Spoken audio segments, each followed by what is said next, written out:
The stars looked cold through the viewport. Lieutenant Kim Tae-yang stared at them while his ship moved through empty space. His team had been searching this area for 3 days now. Someone had sent a distress signal from an old mining colony, but when they arrived, everything was quiet. Too quiet. Tae-yang was a soldier in the Terran Defense Corps. Earth had joined the galaxy only 20 years ago, and humans were still the new kids in a very old neighborhood. Most alien races looked at humans like they were children playing with dangerous toys. Some were friendly, others were not. Tae-yang had learned to be careful with everyone. "Sir, I'm picking up movement in Sector 7, said Corporal Lee Da-won from her station. She was the ship's medical officer, but she also handled the scanners when they went on missions like this. "It's faint. Maybe one life form. Just one?" Tae-yang asked. That was strange. The distress signal had mentioned multiple survivors. "Just one, sir." And the signature is weird.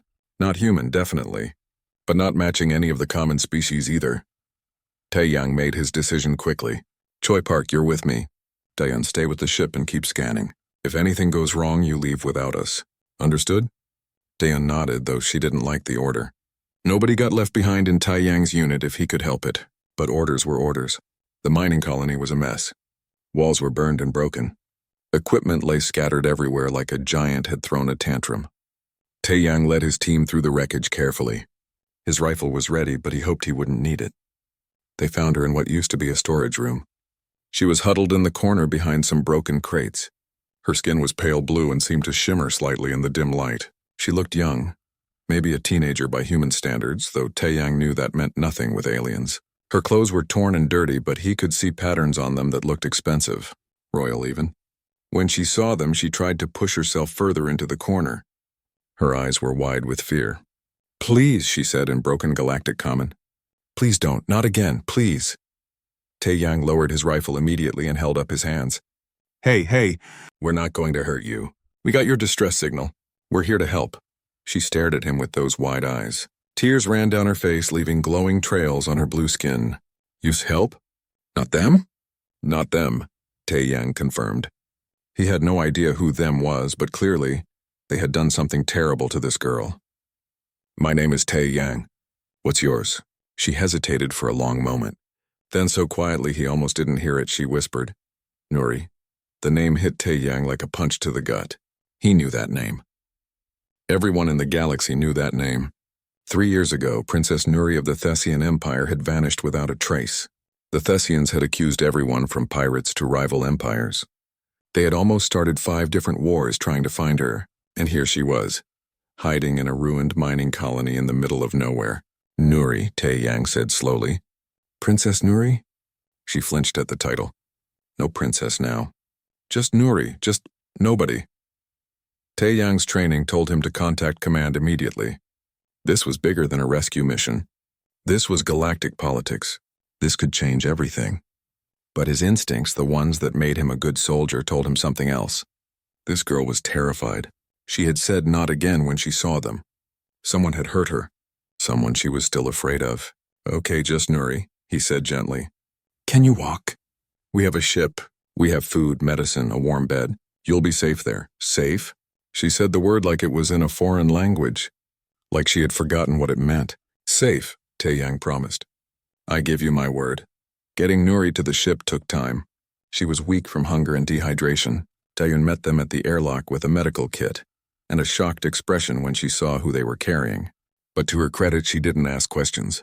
She just helped Nuri to the medical bay and started treatment. Once Nuri was stable and sleeping, Tae-yang went to talk to his commanding officer. Captain Park Ji-won listened to the whole story without interrupting. When Tae-yang finished, Ji-won sat back in his chair and rubbed his tired eyes. "You know what you're asking me to do?" Ji-won said. "You're asking me to hide the Thessian princess from the entire galaxy. If the Thessians find out, they could see this as an act of war. If the other races find out, they'll think we've been hiding her all along." "I know, sir," Tae-yang said. "But she's scared. She asked us not to let them find her. Not the Thessians, them, someone specific. Someone she's terrified of. You think someone from her own people took her? I don't know what I think yet. But sir, she's just a kid. A scared kid who's been through hell. Give me 48 hours. Let me find out what happened to her. If she was kidnapped by her own people, We need to know before we hand her back. Otherwise, we might be sending her right back to whoever took her." Ji-won was quiet for a long time. Then he sighed. 48 hours. Not a minute more. If you can't figure out what happened by then, we report to High Command and let them deal with it. Understood? Yes, sir. Thank you, sir. Tae-yang went back to the medical bay. Nuri was still sleeping, but she looked better already. Dayun had cleaned her up and given her fluids. The color was returning to her skin. She was asking for her mother, Dayun said quietly. In her sleep. She kept saying Yama over and over. That's what Thessians call their mothers, right?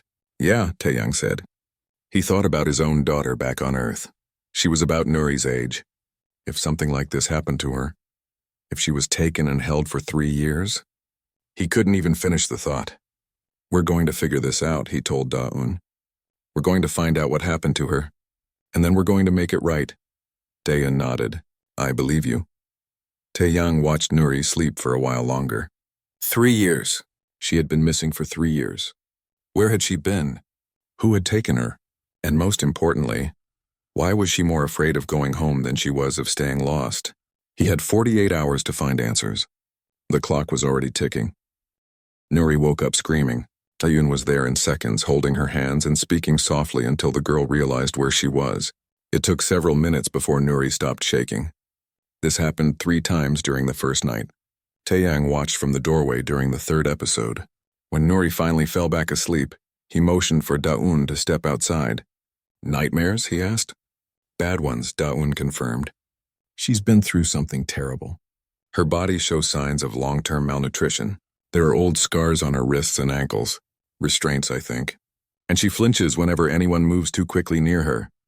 Tae-yang felt anger building in his chest. Who would do this to anyone, let alone a child? Can she talk about it?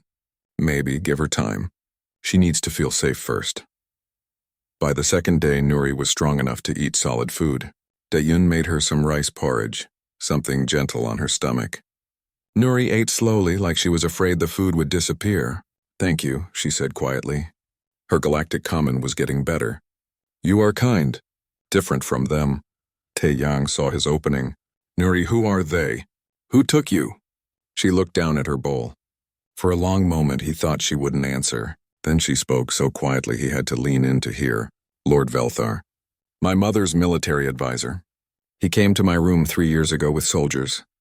He said I was danger to Empire. Said humans would corrupt our people. Said I must disappear so Mother would not make treaty with Earth.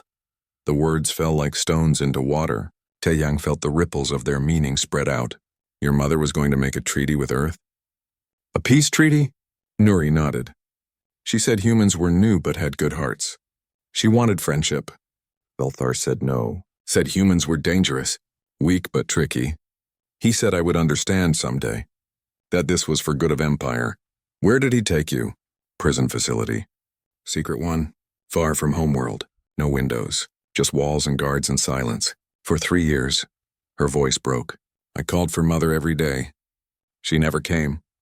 I thought she forgot me. Thought she chose Empire over me. Da-un reached over and held Nuri's hand. The girl gripped it like a lifeline. Your mother didn't forget you, Tae-yang said firmly. The whole galaxy knows she's been searching for you. She's turned over every rock, questioned every lead. She never stopped looking. Nuri looked up, hope and fear mixing in her eyes. Really? Really? The question is, why does Velthar want you to stay hidden? What's he afraid of? Before Nuri could answer, Choi Minho burst into the room. He was their intelligence officer, and right now he looked worried. Sir, we have a problem. I've been digging into Thessian communications like you asked. Velthar isn't just a military advisor.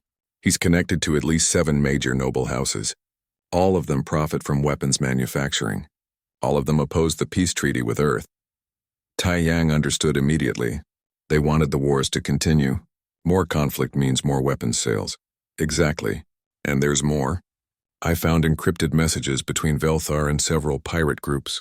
He's been funding raids on trade routes to make it look like the galaxy is too dangerous for peace. He's been creating problems so he can sell solutions. Does anyone else know about this? Not yet. But sir, my digging set off some alerts. Thessian ships are moving into this sector. A lot of them. They're claiming they're hunting pirates, but Minho trailed off. But they're hunting Nuri, Tae-yang finished. He turned to the princess. How did you escape? 3 months ago. Transfer between facilities. Ship crashed. I ran, hid, moved from place to place. Velthar's people kept finding me. I kept running. Finally came here. Old colony. Thought no one would look. But they found me again. I sent distress signal hoping someone else would come first. And we did, Da-un said softly. Captain Ji-won's voice came over the intercom. Tae-yang Bridge now. The bridge was tense when Tae-yang arrived. The view screen showed 6 Thessian warships in formation. They were big, powerful, and getting closer. They're hailing us, Ji-won said, demanding we surrender the fugitive we're harboring. They're calling Nuri a criminal, saying she's wanted for treason against the Thessian Empire. That's a lie, Tae-yang said. Sir Velthar took her. He's been holding her prisoner to prevent the peace treaty. He's the traitor, not her. Can you prove it? Not yet. But I can if you give me time. We don't have time. They're charging weapons. Tae-yang thought fast. They needed to get word to Queen Varalith. But how? Thessian military communications were locked down tight. Velthar controlled what information reached the homeworld. Then he remembered something Ambassador Kang Soo-jin had told him once. There was a Thessian noble, Lady Kirazan, who had been openly critical of Velthar. She had questioned the official story about Nuri's disappearance. If they could reach her, Sir, I need to contact Ambassador Kang right now. Ji-won looked at him for a long moment. Then he nodded. Make it fast. Ambassador Kang Soo-jin appeared on screen within minutes. She listened to Tae-yang's rapid explanation without interrupting. When he finished, she was quiet for a moment. Lady Kirazan, she said finally. Yes, I know her. We've spoken before about the peace treaty. She's been investigating Nuri's disappearance on her own. She never believed the official story. If anyone can get a message to the Queen, it's her. Can you contact her? I can try. But Tae-yang, if this goes wrong, it could mean war. Are you sure about this? Tae-yang thought about Nuri, alone and scared in the medical bay. He thought about his own daughter back home. He thought about what kind of galaxy he wanted to live in. I'm sure. Then I'll make the call. Keep that girl safe. Whatever it takes. The Thessian ships were getting closer. Velthar's face appeared on the view screen. He was tall and imposing, with the crystalline features of his species set in hard lines. Human vessel, you are harboring a dangerous criminal. Surrender her immediately or face the consequences. Ji-won stepped forward. Lord Velthar, we have a young woman aboard who claims she was kidnapped and held prisoner. We're conducting an investigation. Under galactic law, we're within our rights. She is lying. She is a clone created by humans to destabilize our empire. Surrender her now. A clone? Tae-yang whispered. He's getting desperate. Velthar's ships moved into attack position. On the bridge, alarms started beeping. They were outgunned and everyone knew it. Then Nuri walked onto the bridge. She was still weak, but she stood straight. Da-un was right behind her, trying to get her to go back to medical bay, but Nuri shook her head. Let me talk to him, Nuri said. Nuri, you don't have to, Tae-yang started. Yes, I do. This is my fight. I have been running for 3 months. I am tired of running. Let me speak. Tae-yang looked at Ji-won. The captain nodded slowly. Put her on screen. Nuri stepped forward to face Velthar. The Thessian lord's expression flickered for just a moment. Surprise and something else. Fear. Hello, Lord Velthar, Nuri said quietly. Did you think I would never find my voice again? I am supposed to be with my mother, Nuri shot back. Her voice was stronger now. You took me from her. You locked me away. You told me she had forgotten me. You lied. I did what was necessary for the Empire. You were going to ruin everything with your naive ideals about humans. These creatures are beneath us. Tae-yang wanted to respond, but Ji-won put a hand on his shoulder. This was Nuri's moment. My mother is the Empire, Nuri said. Not you. You betrayed her. You betrayed our people. And now you want to kill me to hide your crimes. Enough, Velthar snarled. You will surrender or I will destroy that ship with you on it. The transmission cut off. The Thessian ships began charging their weapons. On the human vessel, alarms screamed. They had maybe 2 minutes before the first shots were fired. Get to an escape pod, Ji-won ordered Nuri. We'll hold them off as long as we can. No, Nuri said. She turned to Tae-yang. You said you would help me. Help me reach my mother. If I can just talk to her, she will believe me. I know she will. The Thessian military controls all communications, Minho said. Velthar has locked down everything. We can't get a message through to the homeworld. Then we broadcast to everyone, Nuri said. To the whole planet. To all Thessians. They will hear me. They will know the truth. Taeyang understood what she was suggesting. A public broadcast. Bypass military channels and go straight to civilian networks. But the Thessian security protocols would shoot down any unauthorized transmission. We'd need someone on the inside to lower the shields. Lady Kirison, Dawn said suddenly. The ambassador was contacting her. Maybe she can help. As if on cue, Ambassador Kang's face appeared on a side screen. Taeyang, I reached Kirison. She's ready to help.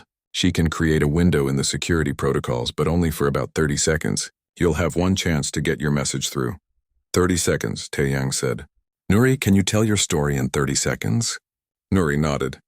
I can try. Outside, the Thessian ships were getting into firing position. Then something unexpected happened. More ships appeared on the sensors. Human ships, a destroyer and 3 escort vessels. Commander Oh Hyunwoo's face appeared on screen. He was older than Taeyang, with gray in his hair and scars on his face from a dozen battles. Captain Park, we got your distress signal. Looks like you could use some help. Commander, this situation is complicated. Ji-won started. I've been briefed by Ambassador Kang. You've got the Thessian princess on board and you're trying to get her home. That's all I need to know. We'll buy you time for your broadcast. Velthar's voice cut in. Human fools. You are outnumbered. Stand down or be destroyed. Hyunwoo smiled. It was not a nice smile. Lord Velthar, my orders are to protect that ship and everyone on it.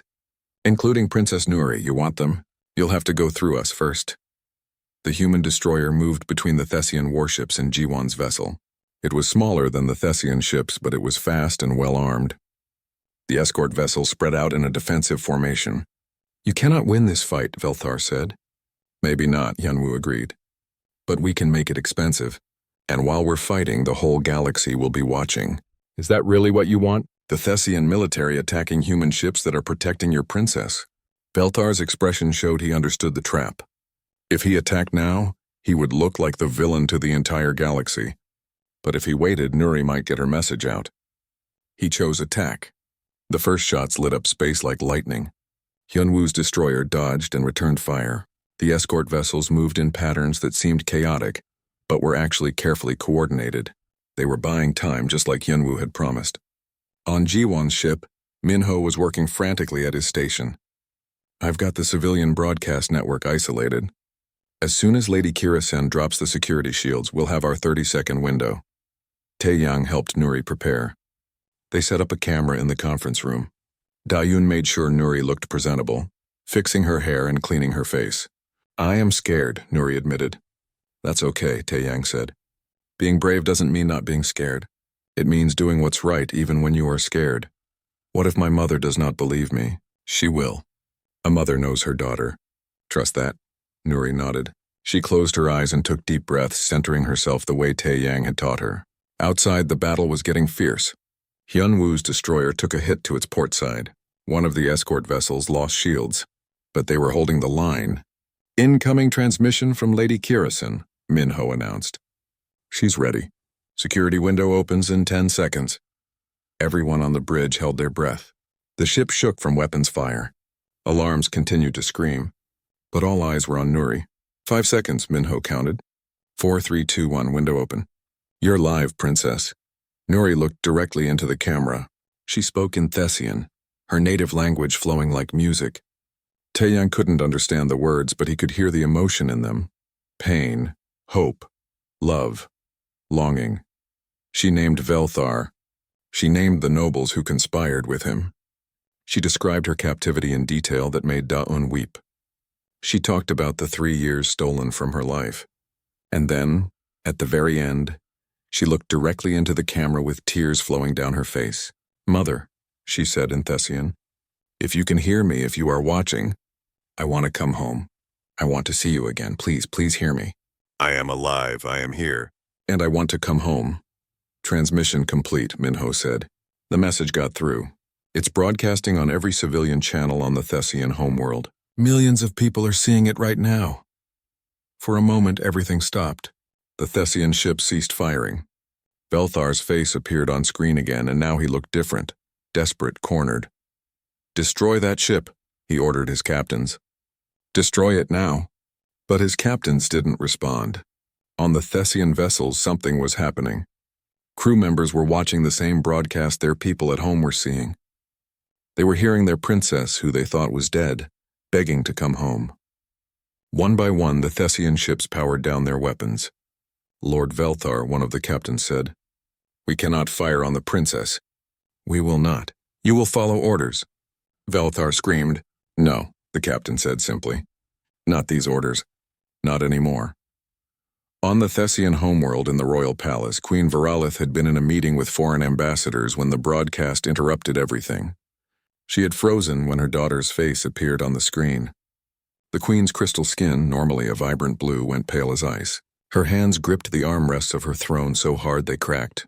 And when Nuri said "Mother," when her daughter called out to her across the void of space, the queen made a sound that no one in the palace had ever heard before. It was the sound of a heart breaking and healing at the same moment. Before anyone could stop her, the queen was moving. She swept through the palace like a storm, issuing orders, arrest warrants for Velthar and his conspirators, immediate departure of the royal flagship, navigation coordinates locked on the sector where her daughter was waiting. In space, Velthar realized everything was falling apart. His ships wouldn't follow his orders. His conspiracy was exposed. The queen was coming. He had lost. He tried to run. His command ship broke formation and attempted to flee. But the other Thessian vessels, the ones whose captains had chosen honor over corruption, surrounded him. "You will face justice," one captain told him coldly. "In front of the queen you betrayed." On G1's ship, Nuri collapsed into a chair. The adrenaline was wearing off, leaving her exhausted. Daeun wrapped a blanket around her shoulders. "You did it," Tae-Yang said. "You told the truth. Now the whole galaxy knows. Will my mother come?" Nuri asked, her voice small and scared again. Ambassador Kang's voice came through the speakers. "Princess Nuri, your mother is already on her way. She will be there in 3 days." Queen Viralith stood on the bridge of her flagship, watching the stars stream past. 3 days. It would take 3 days to reach her daughter. After 3 years of searching, 3 years of hoping, 3 days felt like an eternity. Her advisors had tried to convince her to send a diplomatic ship first, to verify that this was really her daughter and not some trick. But the queen had watched that broadcast 17 times. She knew her child's voice. She knew her daughter's eyes. And she knew that every second Nuri waited was another second of suffering. Behind her, the captain of the guard stood silent.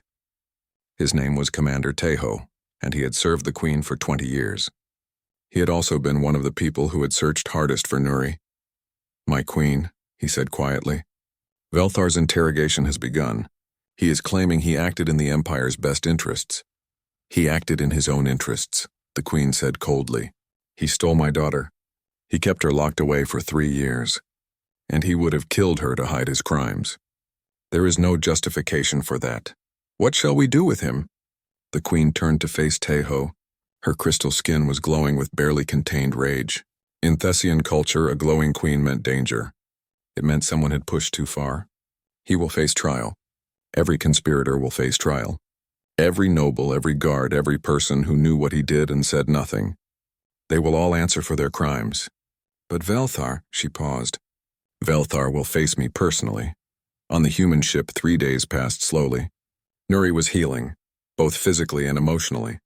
Daeun spent hours with her just talking, sometimes about nothing important, sometimes about heavy things like trauma and healing and hope. Tae-Yang taught her how to play chess.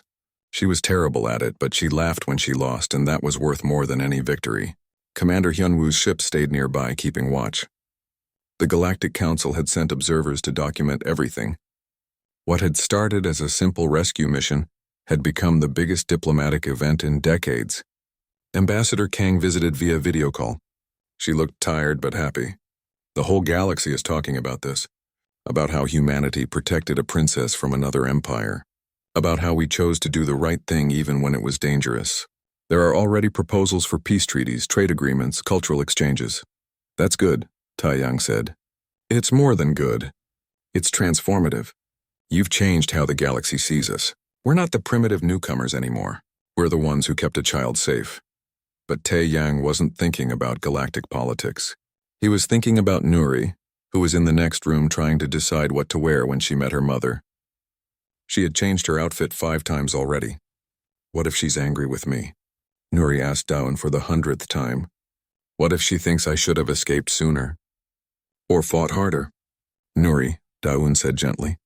Your mother has been searching for you for 3 years. She never gave up. She never stopped hoping. She's not going to be angry. She's going to be overjoyed. But I am different now. The person she remembers is gone. What if she does not like who I became? Tae Yang stepped into the room. Can I tell you something about parents? Nuri nodded. I have a daughter. Her name is Yuna. She's about your age, and sometimes she worries that she's not good enough, that she's disappointing me somehow. But the truth is, just seeing her smile makes my whole day better. Just knowing she's safe and happy is all I need. Your mother isn't going to care if you're different. She's just going to care that you're alive. How do you know? Because I'm a parent. And parents love their children no matter what. That's just how it works. Nuri thought about this. I wish I could have met your daughter. She is lucky to have you. Maybe someday you will, after all this is over. On the 3rd day, the sensors picked up the royal flagship. It was massive, gleaming, and moving fast. Behind it came an entire fleet. The Queen had brought hundreds of ships. She's not taking any chances, Ji-won observed. If Velthar had any allies left out here, they wouldn't dare attack now. Nuri was shaking. Taeyun held her hand while they waited for the flagship to arrive. Tae Yang stood nearby, ready to support her however she needed. The Galactic Council had sent a representative to observe the reunion. News ships from a dozen worlds were positioned at a safe distance, cameras recording everything. This was going to be broadcast across the entire galaxy. But none of that mattered to Nuri. All she could see was her mother's ship getting closer. The royal flagship took almost an hour to dock with the human vessel. Proper diplomatic protocol required formal greetings, security checks, and careful coordination. But the Queen had no patience for protocol. Open the airlock, she commanded. Now, her guards scrambled to comply. On the human ship, Ji-won gave the same order. The 2 vessels connected with a heavy clunk of metal on metal. Nuri stood at the airlock door. She wore simple clothes that Daeun had replicated for her. A traditional Thessian dress in soft blue. Her hair was brushed and clean. She looked terrified and hopeful, and about to break down all at the same time. Ready? Taeyang asked. No, Nuri admitted. But I do not think I will ever be ready. So I will do it anyway. The airlock door began to open. Through the gap, Nuri could see guards in ceremonial armor, officials in formal robes. And there, in the center of them all, her mother. Queen Varelith looked older than Nuri remembered. There were new lines on her face. Her crystal skin seemed dimmer somehow. 3 years had not been easy on her either. For a moment, they just stared at each other, mother and daughter, separated by 3 years and a few meters of space. Then Nuri took one trembling step forward, and another, until she stood right at the threshold between the 2 ships. Mom, she whispered in Thessian. I'm back. The Queen's composure shattered like glass. This powerful ruler, this commander of fleets and leader of billions, fell to her knees. She reached for her daughter with shaking hands, and when Nuri ran into her arms, the Queen held her so tightly it was like she would never let go. They both wept. The Queen's tears glowed like liquid light, falling onto Nuri's shoulders and leaving glowing trails. Nuri sobbed into her mother's shoulder, 3 years of pain and fear and loneliness pouring out. Around them, everyone watched in silence. Thessian guards had tears on their faces. Human crew members wiped their eyes. Even the stern Galactic Council representative looked moved. The Queen kept repeating the same words over and over. My Nuri, my precious Nuri, my daughter, my baby, I never stopped looking. I never stopped hoping. I never gave up. I knew, Nuri cried. Deep down, I knew you would find me. I knew you would come. They held each other for a long time. Finally, still holding Nuri close, the Queen looked up at the humans watching. Her eyes found Taeyang. You, she said. Her voice was thick with emotion. Come here. Taeyang approached carefully. He bowed in the Thessian style, deep and respectful. You saved my daughter, the Queen said. You protected her when she had no one. You risked everything to bring her home. Why? What did you hope to gain? Taeyang met her eyes. Nothing, Your Majesty. I have a daughter too. If she was lost and scared, I would hope someone would help her. That's all. The queen stared at him for a long moment. Then, still holding Nuri with one arm, she reached out and placed her other hand on Taeyang's shoulder. You have given me back my reason for living. I can never truly repay that debt, but I will spend the rest of my reign trying. The queen's ship was different from any human vessel. Everything glowed softly with inner light. The walls seemed to hum with energy. Nuri walked through the familiar corridors like someone in a dream, her hand tight in her mother's. They went to the queen's private chambers. It was the first time they had been truly alone in 3 years. The guards stood outside. The advisors waited in other rooms. It was just mother and daughter. I was so scared, Nuri said softly. Every day I was scared. Scared that I would never see you again. Scared that you had forgotten me. Scared that even if I got free, I would be too different, too broken. The queen cupped Nuri's face in her hands. Look at me. Really look at me. Do I look like I forgot you? Do you see these lines on my face? These are from 3 years of worry. This dimness in my skin, this is from 3 years without joy. Every day I searched for you. Every night I cried for you. I never forgot. Not for 1 second. Velthar told me you had moved on, that you were better off without me, that I was holding back the Empire. Velthar is a liar and a traitor, and he will face justice.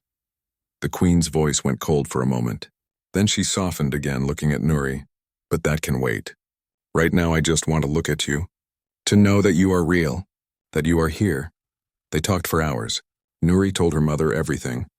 The prison, the guards, the escape, the months of running and hiding, the fear that never went away, and finally, the humans who had found her and chosen to help even when it was dangerous. Lieutenant Kim Tae-yang, the queen said thoughtfully. He has a good heart. All of them do. The doctor who cared for you. The intelligence officer who uncovered the conspiracy. Even the captains who risked their ships to protect you. They treated me like a person, Nuri said. Not a princess. Not a political tool. Just a person who needed help. Taeyang told me about his daughter. He showed me pictures. He talked to me like I was normal. You are normal, the queen said firmly. You are my daughter. That is all you need to be. Outside the queen's chambers, history was being made. The Galactic Council had issued a formal statement praising humanity's actions. Trade agreements were being drafted. Cultural exchange programs were being proposed. The Thessian Empire and humanity were moving toward a formal alliance. But more than that, something had changed in how the galaxy viewed humans. They weren't the aggressive newcomers to be watched carefully. They weren't the primitive species playing with advanced technology. They were the people who had saved a princess when everyone else had failed. Ambassador Kang was being interviewed by news agencies from across the galaxy. What does this mean for humanity? One reporter asked. It means we have a chance, Kang said. A chance to show the galaxy who we really are. Not conquerors. Not merchants. Just people trying to do the right thing. On the human ship, Taeyang was packing his things. The mission was over. Soon they would head back to Earth. Back to his family. Back to normal life, whatever that meant now. Daeun found him in his quarters. The queen wants to see us, all of us. Before we leave. The throne room on the flagship was enormous. It could hold thousands of people, but today it held only a few dozen. The queen sat on her crystal throne with Nuri standing beside her.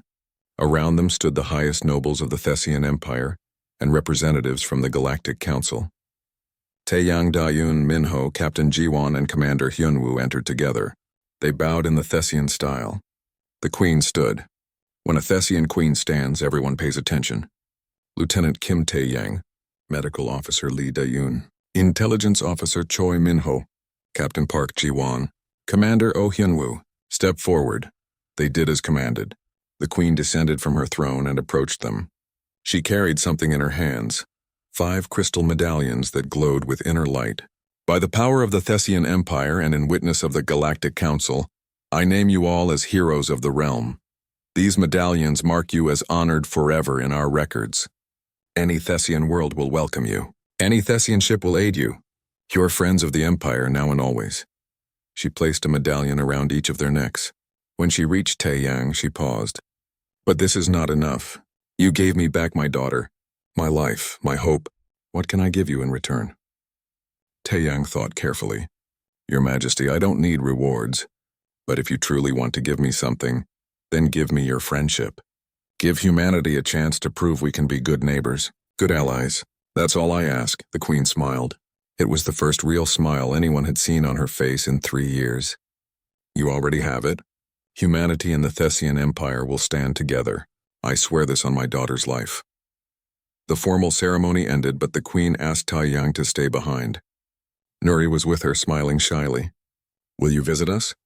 Nuri asked. "On our homeworld? I want to show you where I grew up. I want you to meet my friends. I want them to see the person who brought me home." "I would be honored," Taiyang said. "But first I need to go home to my own daughter. I've been away for months. She's probably worried."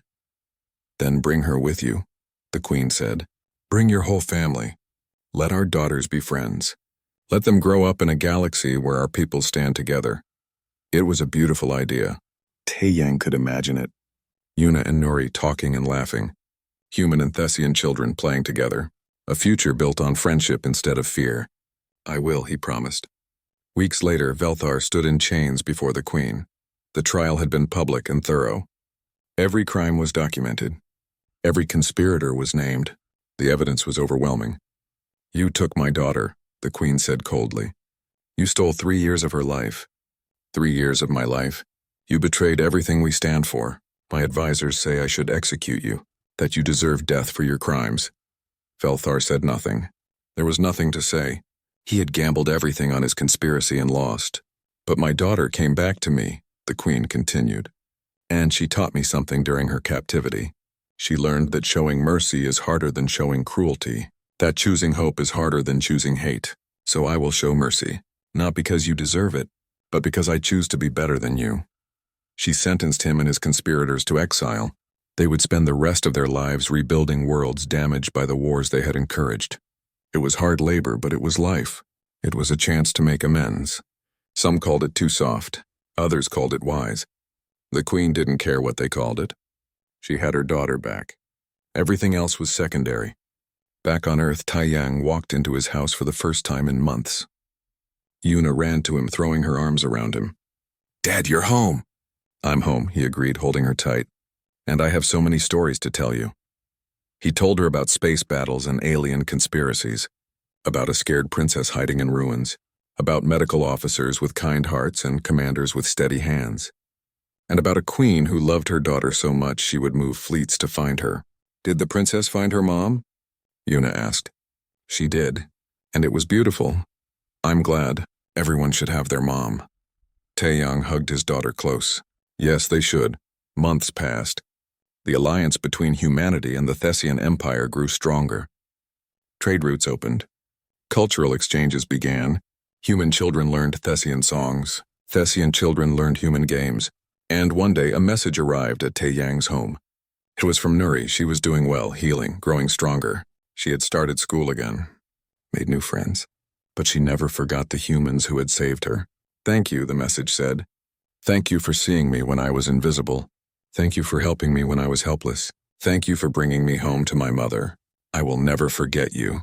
None of us will." Attached to the message was a photo. Nuri and her mother, standing together in a garden filled with glowing flowers. They were both smiling. They looked happy. They looked whole. Taeyang showed the picture to Yuna. "See? Everyone got their happy ending.